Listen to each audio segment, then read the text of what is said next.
Welcome to the Crystal Self-Healer Podcast. I'm Carissa Weaver. On this podcast, we blend the magic of crystals with the science of psychology to help you break free from chaos, ditch the overwhelm, and master your emotions so you can have more energy, get more done, and feel better every day. Get ready to unlock your intuition and restore your true power as we cover how you can transform your life using crystals and self-awareness. Are you ready to get started? All right, let's go.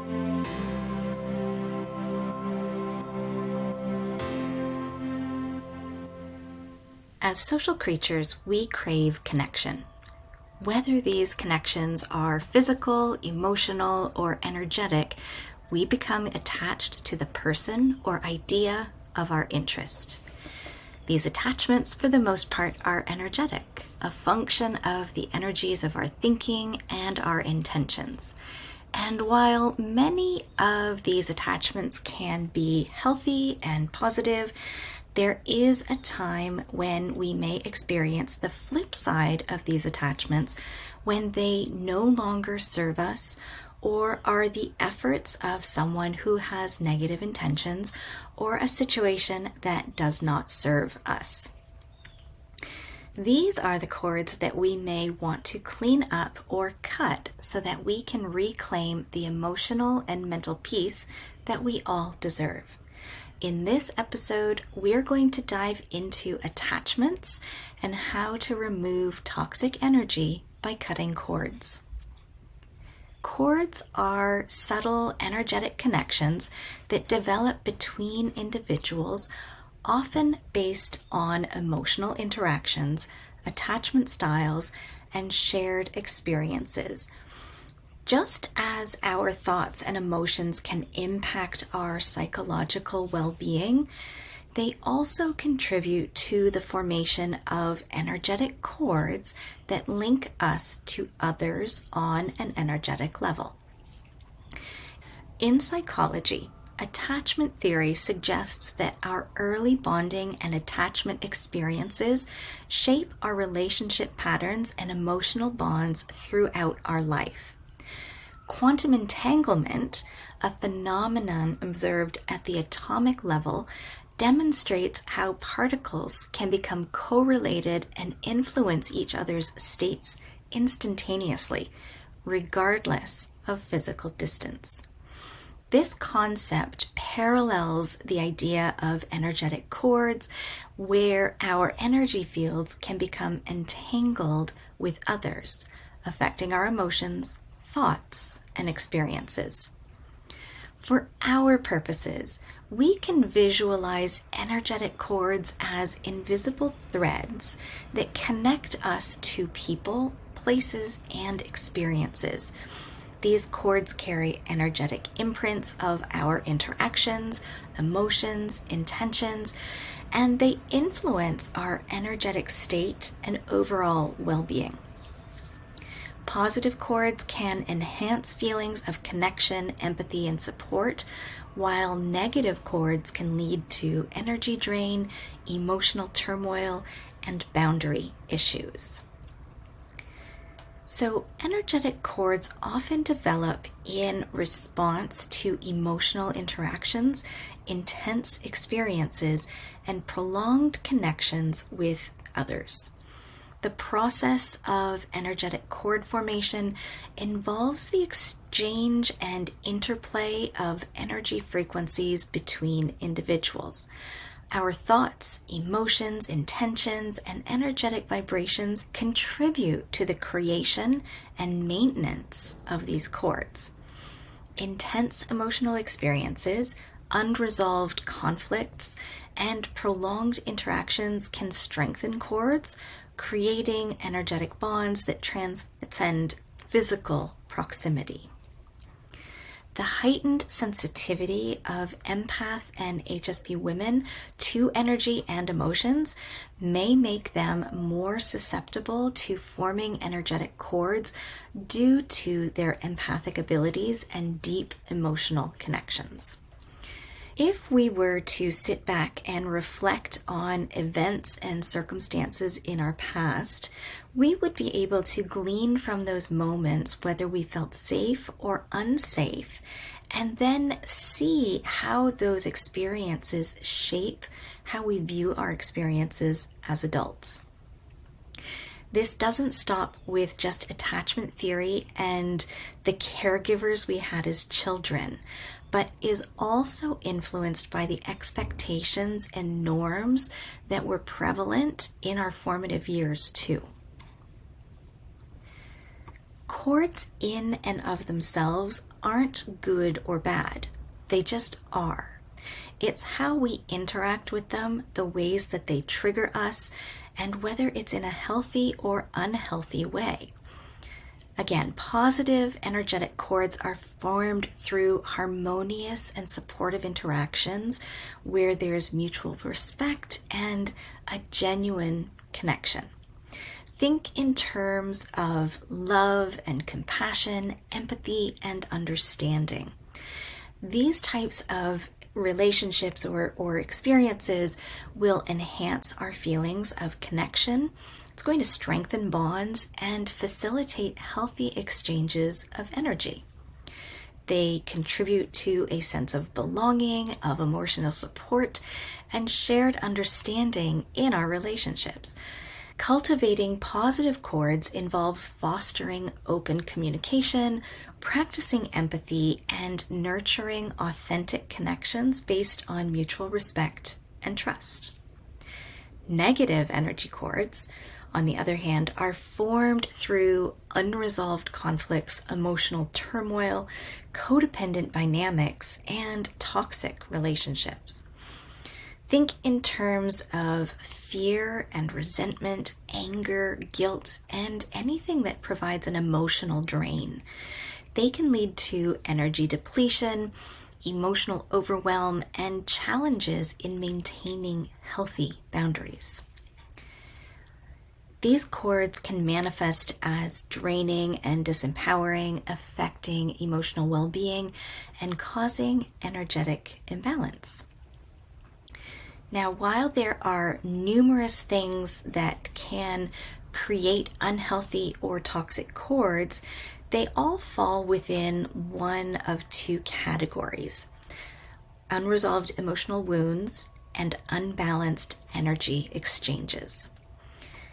Unresolved emotional wounds include past traumas, hurts, unhealed emotions, as well as our fear-based emotions around rejection, abandonment, and or inadequacy. The unresolved issues from our lives create an opportunity for negative chords to form based on our fear-driven beliefs and insecurities, reinforcing patterns of emotional turmoil and draining our energy. As for unbalanced energy exchanges, these negative chords form when there is an imbalance in energy within our relationships. This includes toxic relationships, codependent dynamics, or when one person holds power or perceived power over another within the relationship. This could include situations where there is manipulation, emotional abuse, or power struggles. So I want to share the experience of one of my clients who was deeply embroiled in an unbalanced energy exchange. She came to me when she was experiencing immense turmoil in her emotional well-being. She felt triggered all the time and completely powerless when it came to the relationship she craved in her life.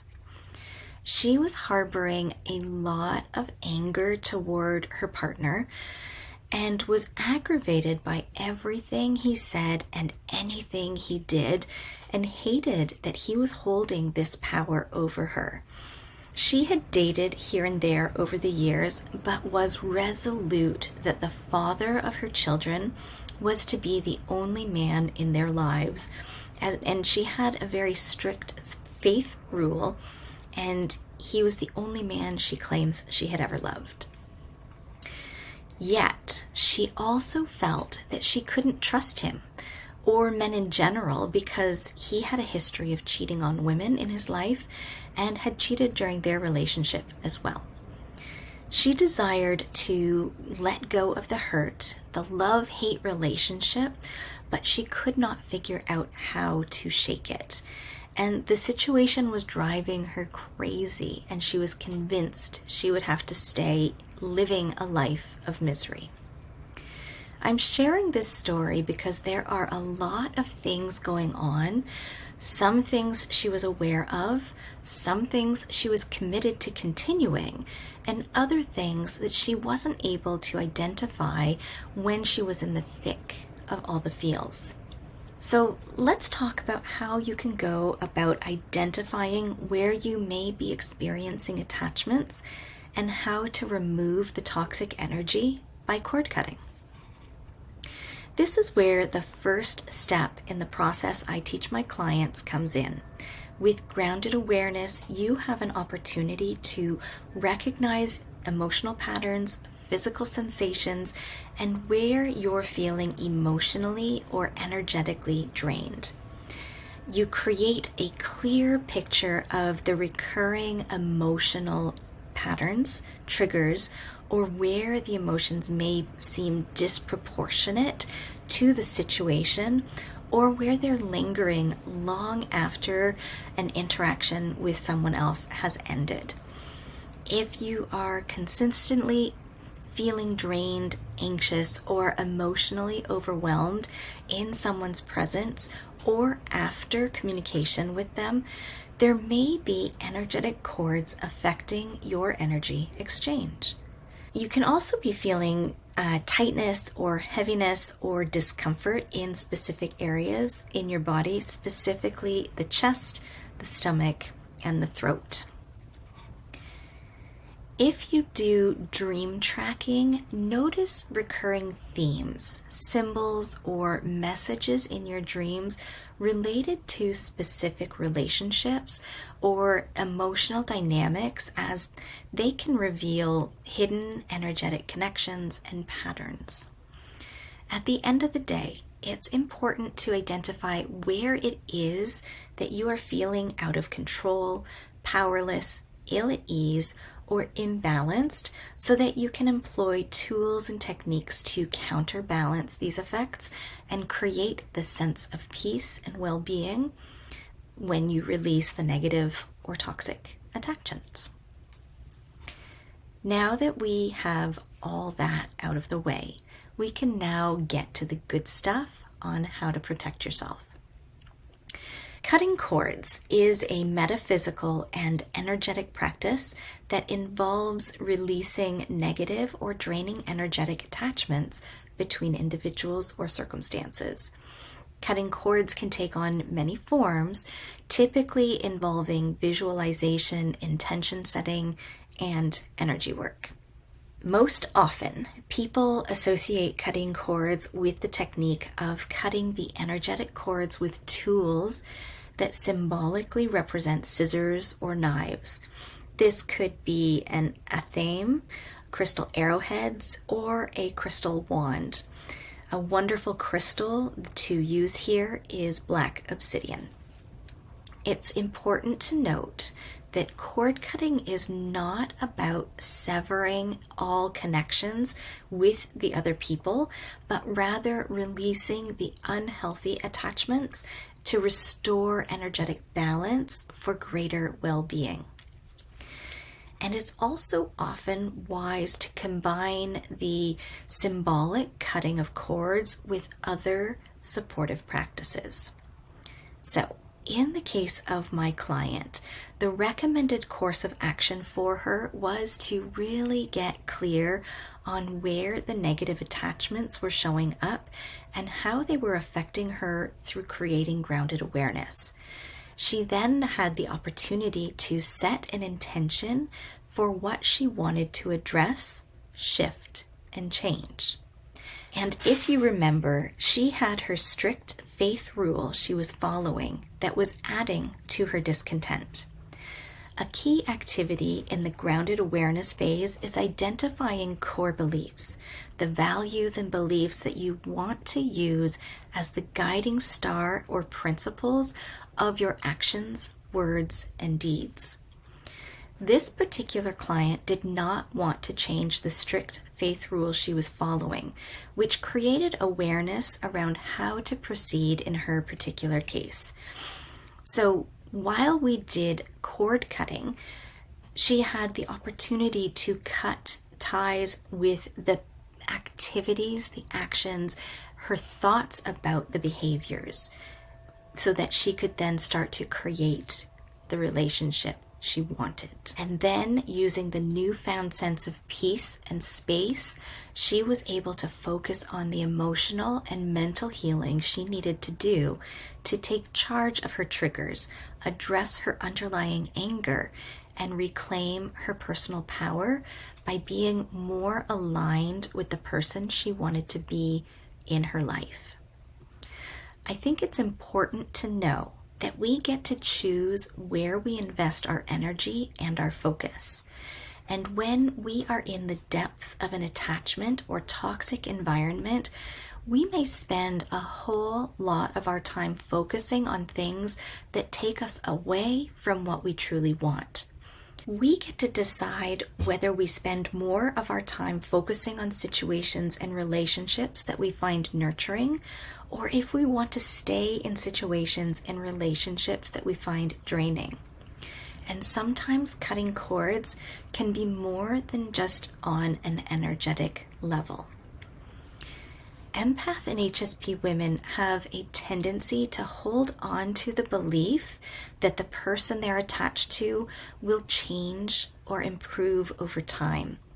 This hope for change, coupled with intermittent reinforcements by the other person through positive experiences, can keep the empath hooked in the relationship despite ongoing negative patterns. As well, underlying self-worth issues can also contribute to prolonged exposure to toxic attachments. Empath and HSPs may seek external validation and approval to fill a void that they feel within themselves, leading them to stay in relationships that validate the negative self-beliefs or insecurities. And then, last but not least, many struggle with setting and maintaining healthy boundaries in their relationships. The lack of boundaries can make it challenging to break free from those toxic attachments, and then they may feel responsible for the other person's well-being or fear the confrontation and conflict. These patterns of attachment are the areas that were affecting my particular client, and so we worked through them within the program. And you can have this support in healing inside the Crystal Self Healers member portal. There are podcast study guides where we take the concepts we talk about here on the podcast, we take the work deeper and we apply it to your life so that you can break free from your unhealthy relationships or attachments and start to build resilience, belief in yourself, and then you get to foster healthy boundaries and healthy ways of being. If you are interested in taking this work deeper, I invite you to use the link in the show notes to book a complimentary discovery call where you can learn more about how to join me inside the members portal and how it will help you achieve the goals that you want for your relationships. This episode has been brought to you by Black Obsidian and Attachment Theory. May we all understand how our patterns of attachment affect our relationships so we can release any toxic energy that does not serve us. Blessed be, my friends. All right, my friends, that wraps up this week's episode. Thank you for joining me here today on the Crystal Self Healer podcast. If you haven't already, hit subscribe, leave a review, and take the What Crystal is Best for You quiz linked in the show notes. Join me again next week as we continue to demystify crystals, how your brain works, and how you can use them so you can have more energy, get more done, and feel better every day.